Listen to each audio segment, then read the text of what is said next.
Queridos amigos, sejam bem-vindos ao canal Videira Espírita. Meu nome é Cristina Brito e este é o programa Escuta que aí vem história. Aqui, todas as semanas, vemos uma história do espírito Humberto de Campos, o nosso irmão X, que nos trouxe suas histórias através da mediunidade de Chico Xavier. Atualmente estamos vendo as histórias reunidas no livro Reportagens de Além Túmulo, publicado pela Federação Espírita Brasileira.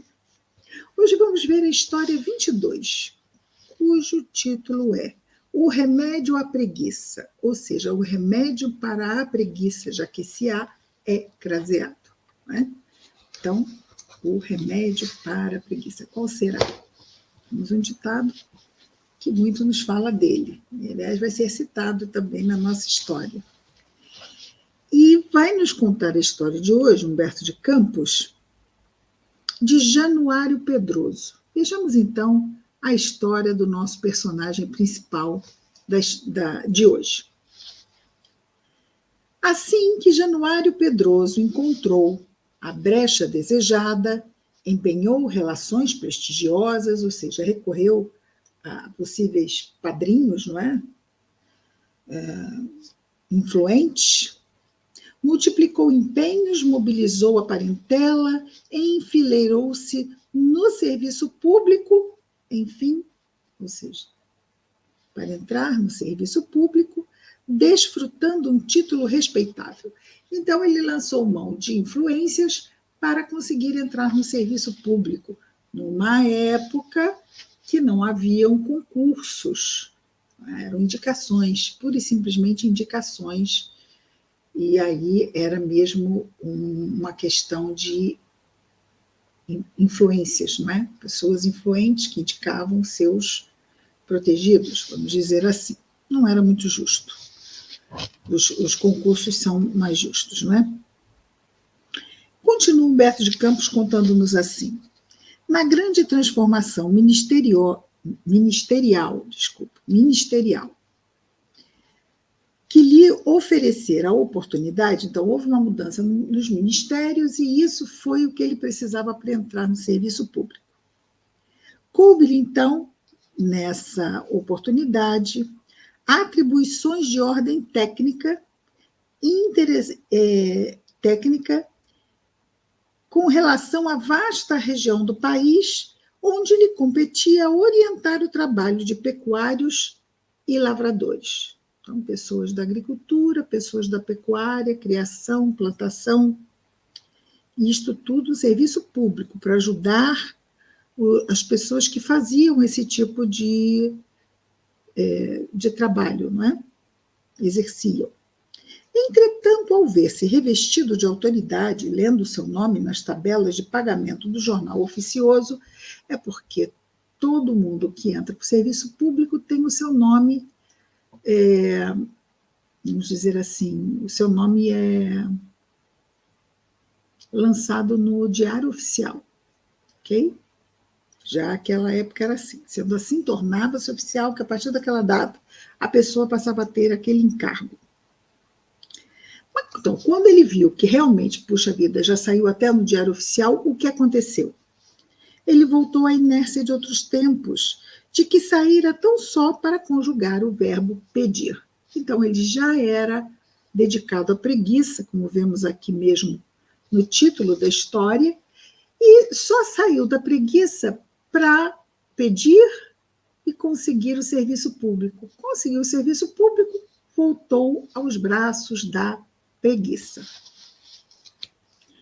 Não era um mau companheiro, Pedroso, mas, em matéria de serviço, era de uma negação absoluta. Assinava o livro de ponto regularmente, sentava-se à mesa de trabalho rodeado de documentos e fichários volumosos. Todavia, se o superior hierárquico tardava em aparecer na repartição, ele se erguia vagaroso, mãos nos bolsos, e procurava o primeiro colega em disponibilidade para conversações ociosas. Jogar a conversa fora, não é? Visitava as diversas seções do serviço, criticava os que trabalhassem, distribuía anedotas sem graça e quando o chefe se instalava no gabinete, retomava o lugar, de mãos ocupadas e cérebro vazio. Januário, aí o chefe já falando com ele. Januário, poderá informar-me o que há com o processo de construção do parque aviário? Januário respondeu: aqueles papéis que me entregou no mês passado para guardar? Sim, sim, mas não lhe dei para guardar, e sim para informar. Informar é dar providências, fazer com que a coisa ande. Não foi para arquivar. Pedroso fungava, movimentava a mão num monte de papel, como se estivesse a procurar algo que ele tinha feito, só que não fez, não é? E tentava, fazia um olhar assim, meio como se estivesse procurando algo. E, muito depois, no segundo expediente, aproximava-se do chefe e esclarecia: eis aqui o processo. No entanto, precisa ser selado. Quer dizer, não foi concluído. O diretor fixava-o entre piedade e impaciência e dizia: existe uma certa tolerância no meio público, não é? Pedroso, não ignoro a falta de selos. E creio que, ao lhe confiar o trabalho, referi-me à providência. A questão é o que ele fez, não se estava selado ou não estava selado o papel. Resposta: sim, senhor. Com essas duas palavras, voltava à mesa e a papelada continuava a esperar solução. No dia seguinte, encontrando-se ambos a sós, o diretor falou-lhe, ainda com benevolência: você, Januário, precisa despertar na profissão escolhida.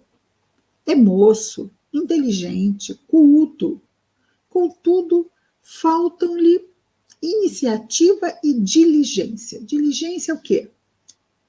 Ação. Ação, esforço para a realização. Falta-lhe iniciativa e diligência. Não se comove, porventura, diante da expectativa de serviços que nos requisitam esforço? Anime-se, mobilize energias, dê andamento aos processos, procure interessar-se pelo trabalho ativo. Deve compreender que não estamos aqui para cruzar os braços ou deixar que as circunstâncias nos governem. Sim, senhor. Bom, diante do silêncio de novo, o diretor falou: pois bem, vamos então pensar e trabalhar. Traga-me a relação dos núcleos pecuários do norte. Daí a pouco volta Pedroso, dizendo que a relação estava incompleta. Quando ouvia advertências diretas do superior, o funcionário mostrava-se tímido. No íntimo, porém, andava cheio de considerações tendentes à rebeldia. Que era o serviço público, em seu modo de ver, senão o lugar do menor esforço? Por isso ele quis ser funcionário público, achou que era mesmo não fazer nada. E era isso mesmo que ele fazia, nada. Achava-se garantido pelo decreto da nomeação. Não poderia ser afastado do seu cargo sem rumoroso processo administrativo, ou seja, não ia acontecer, não é? Você ia ter que demandar um processo complexo. E recebia, por isso, as advertências da chefia sem maior preocupação. Isso não vai dar em nada. Levado, né, vamos dizer assim, convidado energicamente ao dever, curvava-se cuidadoso e prosseguia nos velhos hábitos. Fazia o que fazia, mas não fazia.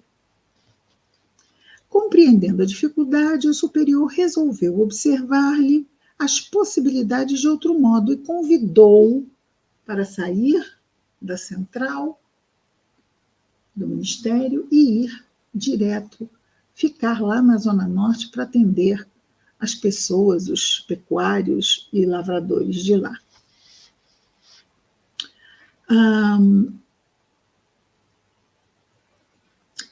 E o que aconteceu? Lá ficou um ano na região norte, sem dar-se qualquer reporte do que estava acontecendo durante um ano. Terminado esse um ano, voltou à repartição e, então, o seu superior perguntou-lhe bem-humorado: Então, Januário, diga-nos alguma coisa que fez este ano de tarefas novas. Não foi possível realizar coisa alguma. A região é muito seca. O chefe sorriu e falou-lhe assim: Mudará então de zona. Designá-lo-ei para os serviços do sul. Lá foi ele para o sul. E lá no sul ficou mais um ano. Quando voltou, disse que o sul não lhe oferecera elementos adequados. O chefe, antes de ele começar a falar, se antecipou e disse assim: Compreendo. Se você encontrou tanta seca no norte, de certo foi surpreendido por água excessiva no sul. Todavia, poderei mudar sua rota. Irá agora para o oeste. O funcionário obedeceu, mas decorridos 8 meses, regressava declarando que o oeste não passava de florestas selvagens. Nova designação agora para o leste. Após 2 anos ficou ele no leste. O oeste é na região do Pantanal.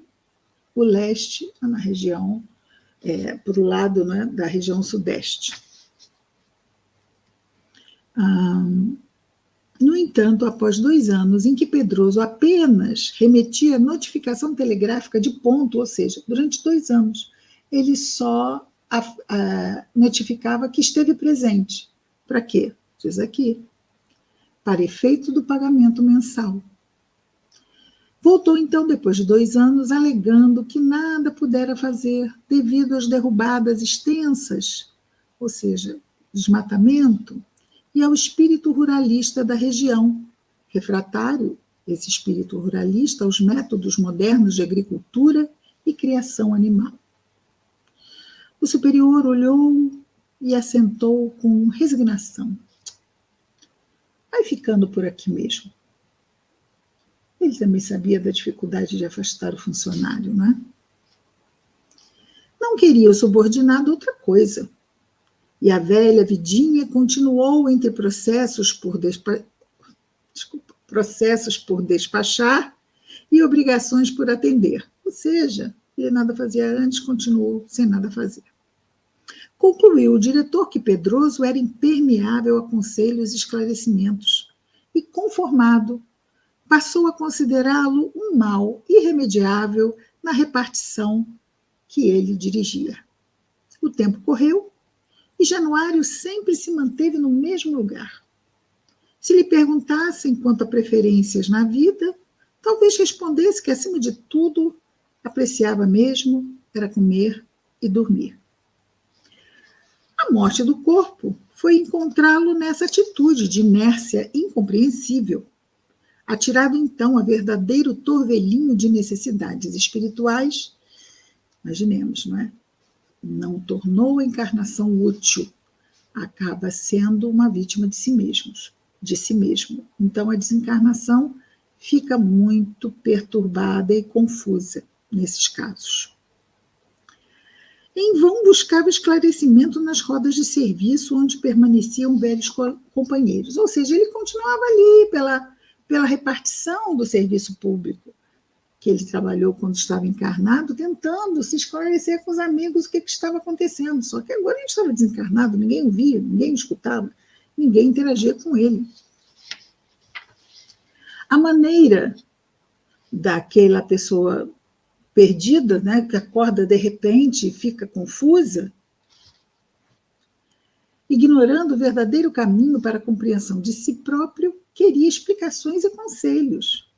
Agora, porém, os amigos da terra não lhe percebiam a presença e estavam muito ocupados para recordá-lo com intercessões espontâneas. Ele não fez nada para ser útil, para ser querido, para ser estimado. Então, as pessoas não oravam por ele, não o relembravam. Passou em brancas nuvens. Em vão chamou-os, suplicou, insistiu, e não poucos anos gastou na ansiedade penosa. Então, ficou ali uns bons e bons e bons anos. Somente muito mais tarde foi colhido numa desesperação. Chegou o momento, não é? Foi colhido. Estava mesmo muito mal. Por entidades caridosas. Foi conduzido à presença de antigo orientador espiritual em condições de prestar-lhe ajuda eficiente e encaminhar, enfim, o seu caso. Enfrentando o generoso trabalhador da espiritualidade, queixou-se muito, exteriorizando suas mágoas íntimas. Mas o mentor antecipou-se e disse: não necessita expor tão minuciosas explicações. Não é você Januário Pedroso, antigo servidor de tarefas rurais no planeta? Pois que conhecem-me aqui? Ficou boquiaberto, mesmo surpreso. E o benfeitor responde-lhe: esperava-o há muito tempo. E pode crer que demorou no caminho, porque desejava ainda escorar-se nos amigos encarnados, mesmo depois da transição da morte. Ou seja, ele sabia que tinha morrido, mas estava lá escorado, não estava a fim de buscar outros rumos. Foi ali tentar ver se também dava uma volta na vida espiritual. Coitado, né? Ilusão, ilusão, ilusão, ilusão. E aí, então, Januário enumerou as dificuldades em pranto copioso. Sentia-se desventurado, sem a dedicação de ninguém. Implorou, ansioso, a renovação da experiência terrestre. Queria voltar para a carne, provavelmente para continuar o quê? Comendo e dormindo, né? Queria trabalhar, estava arrependido. E depois o mentor vai dizer que realmente sentia verdade nele. Queria trabalhar, agora queria. Entendi o valor do espírito de serviço, em tese, porque nunca vivenciou, não é? Em tese ele entendia. O instrutor, porém, depois de ouvi-lo tolerante, esclareceu serenamente. De suas anotações em meu poder, não consta motivo para tantas lágrimas, e sim apontamentos convidando a reflexões muito sérias, por sua parte, ou seja, de sua parte. A permanência no mundo não lhe foi senão longa série de repousos, cestas, licenças, férias, abonos, poltronas e leitos, instruem a memória da sua última encarnação. É o que mais aparecia lá no relatório. Assombrado, o ex-funcionário disse que não, mas eu trabalhava no serviço público. Tal circunstância, responde o mentor, lhe agrava a situação. Se houvesse lesado alguém, atenção porque ele vai dizer, se houvesse lesado alguém na esfera particular, ainda haveria a intercessão e a tolerância, facilitando a solução dos seus problemas. Não foi no campo particular, foi no serviço público. Ele deveria assistir uma coletividade. Não era uma questão particular. Eram tarefas de uma profissão que ele escolheu exercer. E aí houve prejuízo não no campo particular, mas no campo público, no campo coletivo. Todavia, você é obrigado a prestar contas à coletividade, destacando-se uma classe inteira sobre a qual sua vida pesou como parasita indesejável. Uau, forte, não é? Parasita indesejável pesando sobre toda uma coletividade. E aí pergunta nosso Januário: não poderei, entretanto, voltar à Terra para retificar meus erros? Seria crível que se me fechem as portas da renovação? Quer dizer, é possível que isso aconteça, que me fechem as portas da renovação? Sim, suas lágrimas de arrependimento são dolorosas e sinceras. O mentor reconhecia isso. Não ficará sem recursos. Ah, graças a Deus, disse Januário. Regressarei ao mundo, voltarei à minha repartição, compreenderei agora os meus companheiros. O mentor respondeu: isso aqui não, isso aqui não. A Terra, na Terra, atenção para a senha, na Terra, a senha ainda é contra a preguiça, diligência. Já ouviram esse ditado? Escrevam aqui nos comentários. Já ouviram? Contra preguiça, diligência. Ou seja, o remédio contra a preguiça é levantarmos e fazermos. Diligência, esforço, prontidão para o serviço. O remédio contra a preguiça é diligência. Agora, porém, não estamos na esfera do globo. Agora ele ia programar uma nova encarnação para voltar ao globo, mas no mundo espiritual. Você está enfermo e precisa de remédio. A senha há de ser diferente. Como? Estava bem... Como? Perguntou Januário. O magnânimo orientador dirigiu-lhe significativo olhar e perguntou: que indicava você na qualidade de servidor do campo quando o fogo invadia a pastagem? Pedroso, embora intrigado, respondeu: aconselhava o contrafogo. Ou seja, é o fogo no sentido contrário, não é? Para anular o incêndio. Nem sei se isso é feito ainda, mas era na época que se usava. O generoso amigo esboçou um gesto de bondade tranquila e esclareceu: tenho de partir do mesmo princípio. A ociosidade invadiu sua vida.